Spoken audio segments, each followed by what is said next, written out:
In the dimly lit corners of rock history, few albums are as shrouded in myth and mystery as Guns N' Roses' Chinese Democracy.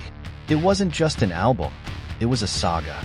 An epic tale of excess, delays, and a nearly mythical status that earned it the dubious title of the world's most expensive rock album. It all started in the late 1990s when Guns N' Roses was at a crossroads. The band's iconic lineup had disintegrated, leaving Axl Rose as the sole remaining original member.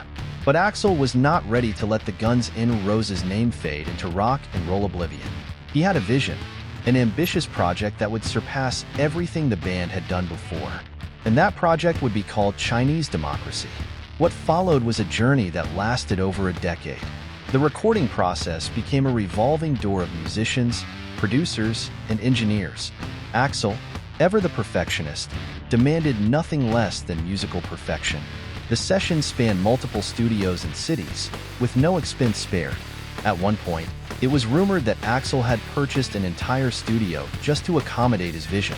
Costs began to skyrocket. Studio time, salaries for an ever-changing roster of musicians, and state-of-the-art technology pushed the budget into uncharted territory.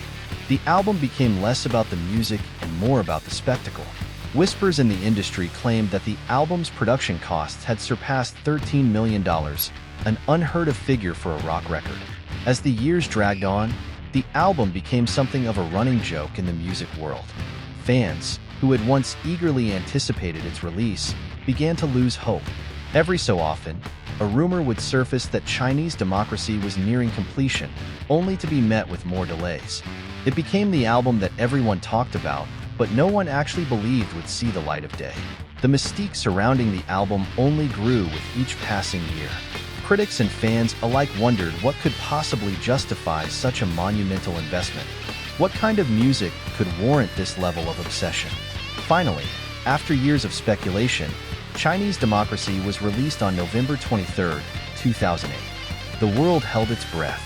Would it be a masterpiece, a monumental work of art that would reshape rock music, or would it be a colossal disappointment, the result of too much time, money, and ambition? The album's release was met with a mix of anticipation and skepticism. The music was complex, layered, and undeniably grand in its scope. But for many, it couldn't live up to the impossible expectations that had been placed on it. The years of hype had created an unattainable standard, and the album, despite its merits, could not escape the shadow of its own legend. In the end, Chinese Democracy did not reshape the rock landscape as Axl Rose might have hoped, but it did leave an indelible mark on music history. It stands as a testament to the excesses of rock and roll, a cautionary tale of what happens when ambition and perfectionism spiral out of control. Chinese Democracy may not be the greatest rock album of all time, but it is certainly one of the most fascinating, a symbol of a bygone era when rock stars had the power to spend millions chasing a dream. And in the end, perhaps that's the true legacy of Chinese Democracy. A reminder that in the world of rock and roll, sometimes the story behind the music is just as important as the music itself.